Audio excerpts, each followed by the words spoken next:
নমস্কার বন্ধুরা, স্বাগত জানাই আপনাদেরকে আজকের এই ভিডিওতে।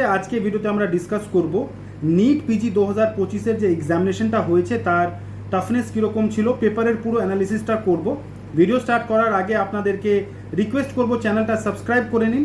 কাউন্সেলিং রিলেটেড কোনো কোয়েরি হলে আপনারা কল করতে পারেন বা আমাদের অফিস ভিজিট করতে পারেন। আমাদের অফিস কলকাতায় আছে। আর যে কোনো কাউন্সেলিং রিলেটেড আপনার কোয়েরি হয় সে আপনারা কল করে জিজ্ঞেস করতে পারেন। স্টার্ট করি আজকের ভিডিও। সো নিট পিজি 2025-এর এক্সামিনেশনটা আমরা অনেক দিন ধরে ওয়েট করছিলাম যে স্টার্ট হবে। এক্সামটা স্টার্ট হয়েছে, এক্সামটা ভালো করে কমপ্লিট হয়ে গেছে। যখন বাচ্চাগুলো বাইরে এসেছে, অনেক স্টুডেন্টের সাথে আমার কথা হয়েছে আর তাদের যে রিভিউ আছে, মানে মোটামুটি 400-500 বাচ্চার সাথে আমার 1-to-1 কথা হয়েছে ফোনের ওপরে, বা 1-to-1 আমার যে কথা হয়েছে ওর অ্যাকর্ডিং পেপারটা মডারেট ছিল, মানে না বেশি টাফ না বেশি ইজি, মডারেট পেপার ছিল আর ক্লিনিক্যাল বেসড কোশ্চেন বেশি ছিল।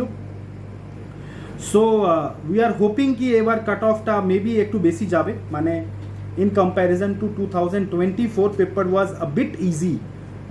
অনেক স্টুডেন্টগুলো বলছিলেন যে লাস্ট ইয়ার যে শিফট 1-এর পেপার ছিল তার রকম পেপারটা ছিল 2025-এর, কিন্তু শিফট 2 পেপার থেকে একটু ইজি ছিল। সো উই আর হোপিং কি যদি পেপারটা ইজি ছিল তাহলে কাট অফ একটু হাই যাবে, মানে হয়তো কোয়ালিফাইং মার্কস 280-290 মার্কস চলে যাবে। 50% যে মার্কসটা হবে সেটা 280-290 মতন যেতে পারে।